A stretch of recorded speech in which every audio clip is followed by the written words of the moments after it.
Hey guys, in this video I'm gonna show you how to create QR code for any web page from Chrome browser. So let's get started. We don't need any third-party tool to generate QR code of a web page. Just open Chrome browser on your mobile phone. The process is almost similar to Android and iPhone.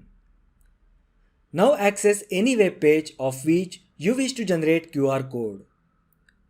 Let's open cnn.com.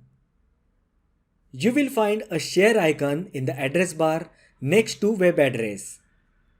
Just tap on it. Now from the available options, tap on create a QR code. This will generate QR code of a web page. Tap on share button and you can directly share it on Facebook, Instagram, WhatsApp, Gmail or Telegram. You can also save the QR code image to your phone's gallery. So that was all about how to create QR code from Chrome browser. If you find the video helpful, then like the video, share with your friends and subscribe to my channel.